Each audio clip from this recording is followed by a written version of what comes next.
Hebrew Israelite brothers and sisters, the 12 tribes of Israel scattered all over the earth. Welcome back. This is your Moreh Yeshua. Want to say this, my brothers and sisters, that I am so glad that you were able to join us. And we thank you again. Thank you so much for your subscriptions and your likes and for your comments. Thank you for your prayers. Thank you so much. And so, my brothers and sisters, we're talking about Judaism, its founding and its belief. And the last time we were talking about, you know, the different concept, and we spent a whole lot of time talking about the Ashkenazic Judaism, you know, and the fact that it's essentially Judaized, you know, Judaized rather, from the Slavic pagan and Christian culture, and how, you know, it comes into being, and, you know, different practices and the difference, you know, with the present, what the scripture said, you know, about serving Yahuwah, and, you know, how this teaching developed over the years and brought back into the land of Israel and coincide with the practice of the Levitical, you know, priesthood practices, and, you know, over a period of time, and, you know, to present. So we're talking about the Ethiopian Jews. We talk about the better Israel, you know, and the fact that it is noted that their descendants is through the Danites, you know, and we learn about, you know, talk about, you know, the fact that, you know, the Danite people, you know, refer to in the Bible, and living in a region known as Ethiopia. And, you know, the return of these people to the land was prophesied in Isaiah. So we know we have the origin of these people, the Ethiopian Jews, right? Little is known about them. A lot of people said, you know, they're not the true people, or they're not of the true tribes. And today, my brothers and my sisters, we have a whole lot of people, both in Nigeria and in India and different places, saying that they are of the tribe of Dan, you know, because Dan is one of the lost tribes. Okay, and so they claim that they are one of those tribes. And I don't, you know, it's so many different groups. People, even different part of Burma, people are saying that they are of the tribe of Dan, and that they're practicing and they're doing things and they using the terminology, and many are on a journey trying to go back, trying to get as close as possible. They want to get back to Israel, because that's where they believe that the ancestors came from, and so they come. Okay, we also have people here in America, in the United States, that say they are from Dan, and we talk about the Native American people. You know, a lot of the practices, a lot, you know, a lot of the clothing, you know, and if you notice that a lot of the Native American people, their clothing have the same similarity of that which, you know, Yahuwah gave to Moses, and how they should dress, and so on and so on. So the dress code is that, you know. And then if you notice that the people, the Native American people, they basically dark-skinned people just like us. It's just that they have curly hair, you know. And you know, and then some of the same practices that they practice is similar to that of, you know, the people of Israel in those days. So my brothers and sisters, you know, I'm not going to get tied down with, you know, the different communities right now.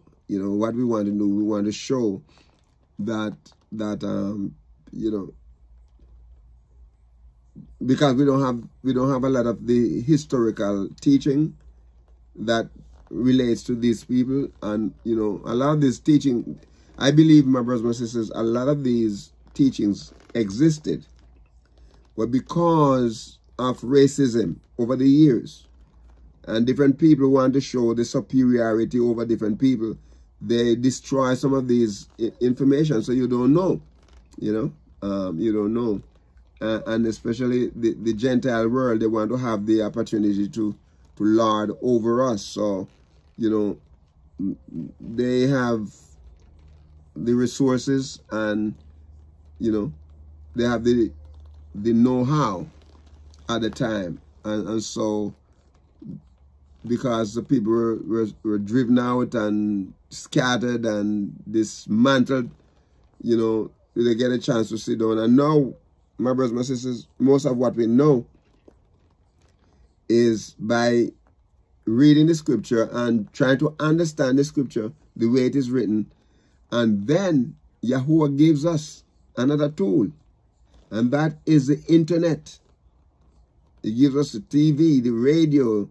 He gives us the cell phone, you know, and all this. So we're able to go back now and start, you know, putting things together, start looking at how, you know, these things work, you know, how Yahuwah wants us to live, my brothers and sisters, from his word. And we can go back now and start putting pieces together. And so we have not totally gotten to the point where we have everything down set. We just, as we go along, we are gathering the pieces. We are gathering it's like a puzzle. And sometimes you put the piece of puzzle into the wrong place, it doesn't fit. And you have to take it out and then gather, and you put them together, you know. And so our lives as Hebrew Israelites, my brothers and sisters, both those who are awakened and those who are not awakened, we still, it's a puzzle. And so we're putting them together. And as we put them together, you know, we're not just doing it. My brothers, let me say this. If you try to do it without the source, the true source, the word, you're going to fail. Okay? We don't have the Talmudic material. We're not depending on that, because that is man-made. Man can put anything together, like, you know, put it together and to suit them and to suit and deduct it, you know, from the word, deduct from the word rather, and make it the way to fit them and to please them. Okay, it's just like Hebrew language. A couple of the people, you know, in Judaism, a couple of them, we talk about the 70 scribes, you know, they come together and they deducted what they wanted to deduct. One of the things I can say, I praise Yahuwah for them, because they have to preserve, you know, the Hebrew language. You know, some of them came, you know, with the modern Hebrew, but especially, you know, the Ashkenazi people, right? But the Sephardic people, they had it too, okay? And they maintain, you know, some of the writings, and so we're able to go back and look at them, and we can differentiate, you know, whether it is the ancient Hebrew, or whether it's Middle Hebrew or modern Hebrew, or so on. So, you know, we're able to go back and look at it, and we have that. And many of these writings were taken, dumped, hidden away. Some are being found, you know, like you talk about in the Cameron caves and all that kind of stuff. And so people be finding material that was written. And some of the books that the Christians say that were not canonized and we shouldn't read them, they're not good. And, you know, most of those books tell us about ourselves, you know. And so we listen to the Christians, and we've been throwing out those books, and we don't want to read them. But nowadays, my brothers and sisters, when you read them, they're just telling exactly what our lives were like in those days. And so, but we're talking about the Ethiopian Jews, right? And we're talking about the fact that these people were considered of the Danites, okay? And they said they believe that they were, in fact, of the Danites, and they have proof to show too. They have proof to show, because over the years they have writings that they held on to that show. And the communism and all these different groups that get in, and the leaders, who domineering, and they want to get rid of this writing because you see, my brothers and sisters, even today in Babylon and in those places where you have these terrorists, and most of these terrorists were people of European descent. And what they do, as they come in, they destroy information, they burn information that basically tell us about who we are. Talk about the history of Babylon and how it was rebuilt and how it was built, my brothers and sisters. And those places, they go in and then they tore these things down and they burn the historical information. So we can't tell the difference, and so we know that little is known about the early origins of the Beta Israel, beyond the fact that, they represent the oldest diaspora communities, because the Bible refers to Jews living in a region known as Ethiopia. And the prophet Isaiah, my brothers and sisters, he spoke of the return of these people who had been exiled to, a variety of lands, including Cush, which is known today as Ethiopia, and Sudan. And we see that in Isaiah chapter 18. Okay, if you read Isaiah chapter 18, it's devoted to a description of Cush and the people living there. Okay, so in the 9th century, the story of Eldad and Hadani became well known, and it maintained that the tribe of Dan chose to leave the Holy Land, okay, and return to join. They didn't want to fight, so they rather leave, than to join the fight between Rehoboam and Jeroboam. And I mentioned that a little earlier in one of the sessions. So the tribe went into the land of Cush, and it is probably, from this account, that the idea arose that the Ethiopian Jews were descendants of the tribe of Dan. And so, like I said, there are many people who say they are of that tribe. And it could well be that the Native American and the Native American people and people in Mexico, like we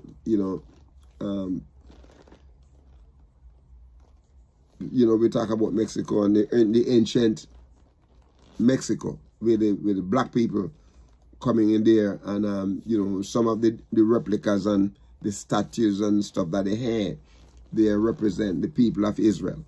I came in there, and they were not Caucasian. These people were black people, the features and everything that they had. The Mayans and the different people group there. All right. So we praise Yahweh for the opportunity that, we can look at these historical elements and we can mash them with the scripture, and we can come up with a, determination and this that this, we are the people of Yahweh. We have different children, of Jacob.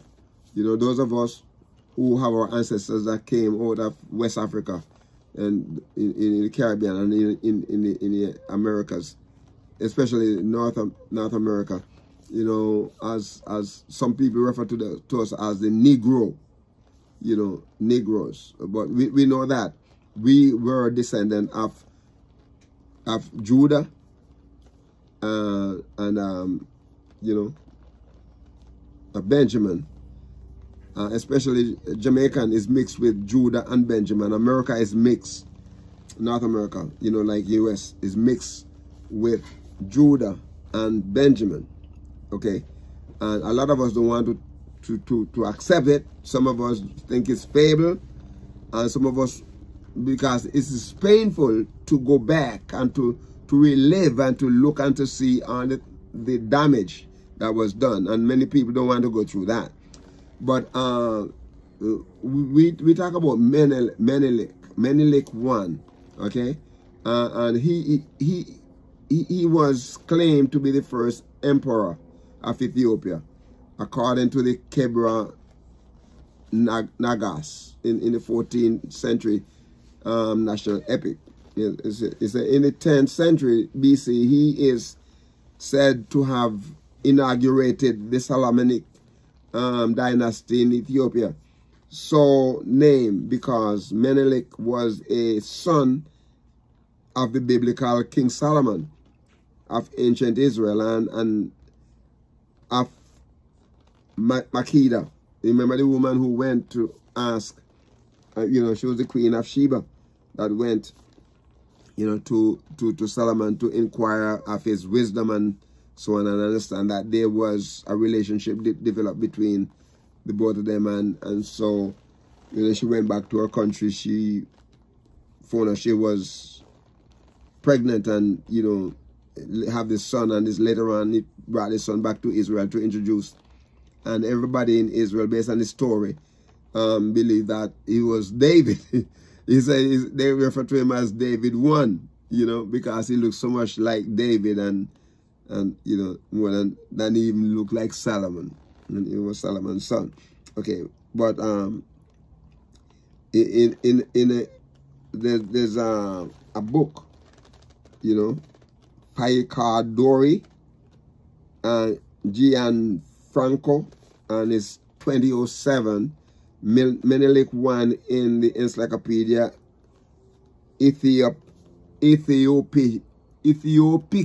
because the book there, and it talks about HEN volume 3 that give you information about that. Scholars, you know, once believed that during the Middle Ages, the Beta Israel were a homogeneous group living under unified, autonomous Jewish rule. Yet, new discovery have shown that, you know, the truth is far more complex. It seemed that the Ethiopian Jewish community was, for the most part, fragmented, both physically and religiously, because it's with each Beta Israel village appointing, you know, its own spiritual and secular leaders, there was little contact between Beta Israel communities, and usually no overarching leadership uniting them. So the group was scattered, you know, and over a period of time, and did not have one leader among them. So sometimes the Beta Israel were treated well by the Ethiopian monarchy, but at other times they suffered persecution. Right? Because what happened, my brothers and sisters, is that their lifestyle was different. They were Hebrew Israelite people, were referred to as Jews then, okay, but not the Jewish people like what we have in you know, in Israel,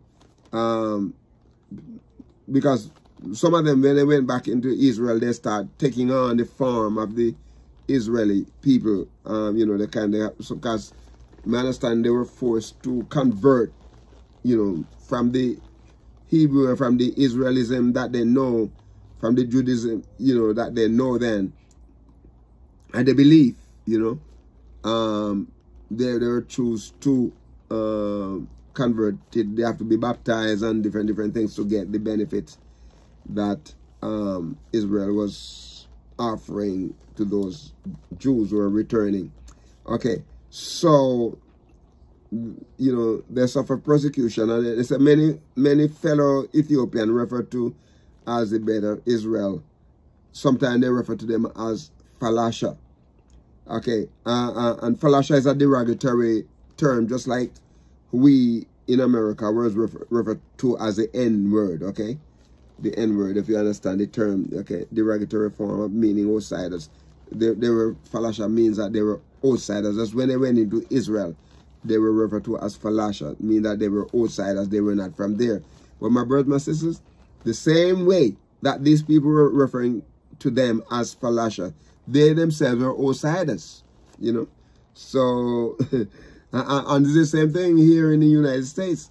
You know, the people, the outsiders came in here, and then referring to the people of the original land, you know, some of us, you know, were here way before they came, and they were referring to our ancestors and our people and to the native people as outsiders, and they came into their land, you know. So, this is one of the reasons why I be careful what I said. You know, I'm American through naturalization. You know, I was born in Jamaica. I know that some of the people here in America, you know, the dark-skinned people, some of them are related to us because they left some of us over in Jamaica and brought some of us, the family members, over here. So over a period of time, you know, we developed, and we have our kind of mix in, you know, and so on. So we related. So I be careful what I said about them because, you know, sometimes they do me evil too, you know. But I be careful that I don't consider everybody the same, you know, in the sense because everybody is not evil, you know. Like they also say that African American are racist against Caribbean black. Not all of them, some. But in like vice versa, some of the Jamaicans are also racist, are you know, don't like the African American. Just like how some African American don't like Jamaican, this is vice versa. So I'm not going to put everybody in the same category. Some are like that and some. But my brothers and sisters, when you learn, when you are learned and you understand who you are, then all of that thing goes through the door. You know, we don't hold on any animosity. We're different. We have different accent and different culture because some of us were brought up in a British system. And my brothers and sisters, we in the British system, we were suffering the same way under slavery as those here in America. The only difference is that when a Jamaican slave runs, he has a place to run to. He could run to the caves and the rocks. Unless slaves in America were living in the Rockies, they have nowhere to go. All they have is lakes and gators. Okay? Have nowhere to go. So this is why the suffering was so dangerous and harsh to compare with the Caribbean, where people in Jamaica, they could run to the caves and they could stay there for years. We never get a rain of water touch them unless they go into the rain. Okay? Because they have big caves, so they look like a house, like a palace. You know? Okay. So many of the Ethiopian refers to as better Israel, and they refer to them as Falasha, which is a derogatory name, just like how they call us the N-word here in America. Okay? And you know, but in 1624, the ruling king's army captured many Ethiopian Jews and forced them to be baptized. And you know, that means they baptize them into Christianity. Okay? And deny them the right to own land. So according to the legend, some members of the Better Israel chose suicide, some, you know, over conversion. Some would not. Just like when the Grecian leadership, the Hellenistic Grecian, took over in Israel, many people were forced into the Grecian religion, and many chose, rather than being a part of the, you know, the Grecian religions, the Hellenistic religion, they forced and committed suicide. So many of them died like that. So since Better Israel community existed in isolation from other Jewish communities around the world, they developed a unique set of religious practices, in some ways quite different from that which, you know, is typically considered Jewish. Okay, so this is why when they went into Israel, they were different. Then after the plane left to take them out of Ethiopia to bring them into Israel, many, you know, it was different, and many of them still suffering from that, because, you know, if, as an example of, you know, the order of Ethiopian Jewish monks was founded in the 15th century to strengthen the community religious identity and to resist Christianity influence. You know, the Christian influence was so strong, they developed, you know, a community to resist that influence. And so this monastic movement introduced as, you know, introduced an organized approach to religious practice, creating a new religious literature and prayers, and adapting laws of ritual purity. So many of these people, you know, the people in this area, you know, a matter of fact, the Sephardic liturgy rather, you know, is developed from a lot of these people's, you know, these monks, the way they develop their system, you know, to fight against the pressure that Christianity was putting on them to change from their belief into Christianity. You see? So my brothers and sisters, these people are strong leaders. They were strong leaders, you know. And this monastic movement, they just introduced, like I said, and organized to, you know, they were organized religious practices, and it's created directly, you know, to strengthen these people. And they develop a literature of prayers and adapting the laws, you know, of ritual purity. So they were believing a lot of that, you know, how to live pure and so. The Yemenis Jews are descendant from Judah. Okay, so we know that the Yemenis Jews, and my brothers and sisters, they are known as one of the groups that show, you know, they are the Judaizers, right? And different from the Sephardic people. A matter of fact, the Sephardic develop a lot of their liturgy from them too, you know. So the Yemenis Jews are descendant, you know, from Judah, and you know, they are known as like descendant of Solomon, you know, from the Queen of Sheba. Okay, and so they have the evidence. They even have evidence to show. Okay, so many families, you know, have a Tanakh Bible. They have the Tanakh. And my brothers and sisters, let me say this, that this Bible, the scripture, the Tanakh, has been passed down from generation to generation among the Yemenis people. Okay? And so in the Tanakh, there are blank pages on which they have recorded family genealogy. So this is one way of preserving their history, you know. I mean, many of the Christians, when they went over there and trying to convert them, they found them with this Bible. And many of them didn't want to accept it. Because in this Bible, these blank pages, you know, like, I remember my mom used to have, in the Bible, used to have the name of, you know, at the time we didn't quite, because we were young, we couldn't understand a lot of stuff, but, and in there she'd have her mother's name, her grandmother's name, and so on and so on. and then he recorded the name of the children. Okay? And later on, when the Bible get old and the leaves falling apart, and we're trying to read it now, and we kind of get to understand a little bit about who we are, then we start realizing, and even at that time, we have questions, you know? We have questions because to us, Christianity was it, you know? As little boys and girls growing up, you know, because we feel that, you know, they have everything that we need, you know?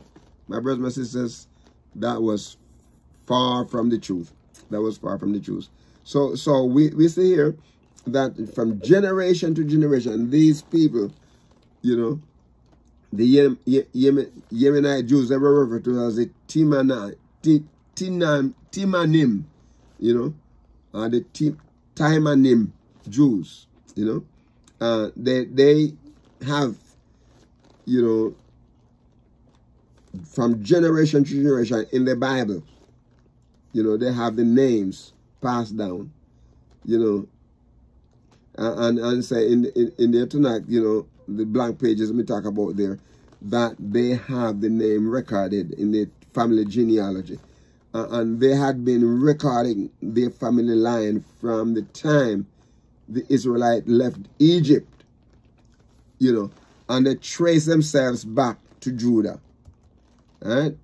And so nobody can take that away from them. And so hence, the Ashkenazic Judaism is essentially a Judaized form of Slavic pagan Christian culture. And my brother and sister, it is a form of Christian culture and religion, rather than the, you know, interrupted evolution of Palestinian Judaism. And said, the best repository of pagan Slavic folk culture that survives over the years. Okay? So based on what it was saying there, that, you know, the Sephardic, Arabic, Iranian, Chinese, Indian, Ethiopian, and Yemenite are also largely the one to say from non-religious, from non-Jewish origin. My brothers and sisters, they probably won't call themselves Jews, and, you know, but they are from the line. They are from the Yemenite and the Ethiopian people, for sure, are from that line. You know, but they want to say that they are not. These other people want to come in and say, well, you know, they are not. A lot of the Arab people, the people that left back over there from the captivity, a lot of the children of the Arabs and the Iranian people were of Israel. Some decided to stay back there. Okay? It's just nowadays, some of the, you know, well, the Iranian Jews, those who descendants, some of them, if you go into Los Angeles right now, there's a section down into what they call the garment community, where a lot of them, you go down there, you see a lot of Jews down there. Some of them have my complexion, but they're from Iran and different part of Iraq. They still have the culture, they maintain the darkness, you know, and different from the Ashkenazi. Some of them join up with the Sephardic, okay? But they're there. All right. So Jews believe that God granted the land of Israel to the Jews as part of their covenant. So Judaism anticipates that the arrival of the Messiah, a Redeemer, sent by God to bring peace to all man and humankind. However, Jews believe that the Messiah cannot come until the completion of the third holy temple in Jerusalem. That's what their belief is. Okay. For me, as a Hebrew Israelite, I believe that Yahuwah has sent his own son. He came in himself came in the form of a man to redeem us from offering every day we offering an animal. And he is getting a dead animal every day. When Yahushua came, we believe. And that's the difference between us and present day Jews. We believe that Yahushua has already come, born and grew to be a man and suffer and offered himself as a sacrifice for us. Now we offering our lives as living sacrifices to him. Okay? So, my brothers and sisters, we know that this is a different kind of teaching from what you have already heard and know. That Yahweh has already come in himself through the form of a man, through the form of the flesh, to redeem us. Okay? To redeem us, humankind, but those of us who are called his people. So, you know, but the Jews today, in Judaism, he cannot come until the completion of the temple. He's not coming back to live into the building made by hands. He comes he's in our hearts, he lives in us. And my brothers and sisters, I cannot explain how that happened. It's a miracle from him, and him alone, he alone can. All we have to do is by faith accept him in our lives. Okay? So additionally, Judaism teaches that God delivered 10 commandments to Moses on Mount Sinai. Even though other religions adopt these commandments, Judaism teaches that they only apply to Jews. My brothers and sisters, they apply to us, Hebrew Israelite. Okay? It's not just to the people who believe in Judaism. Okay? It applies to us who were called as his children, as his people. And the Gentiles who come into relationship with him, it applies to them. Also, Judaism contains, an additional 603 commandments. Okay? The 10 that Yahweh gave us, that explain who he is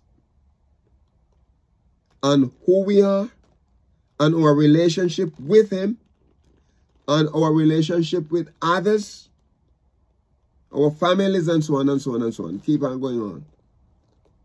And how we are to worship him, how we are to set aside a time to, which is the 7th day to honor him, my brothers and sisters. Some people say, oh, you can set aside any day. No, we can't set aside any day. We set aside the day that Yahweh said. We can't change things up the way we want to change it up. And talk about we live in a different time. Whatever Yahweh said in his word is what he said. Okay? All right. So the other 603 commandments, my brothers and sisters, they are divided up into different areas. And, the 10 commandments is multiplied into different areas, different segments, my brothers and sisters. And if we don't walk around looking and say, okay, we're not going to obey that one, we're going to obey this one. We obey all the commandments that Yahweh said. We obey all of them. But how does it? You put them in our hearts, and we know when we come into a relationship with them, we know exactly what we are to do. All right, we're going to stop here, and we're going to come back. Okay, and my brothers and sisters, let me say this. We want you to be a blessing to someone today and walk with the King. Shalom.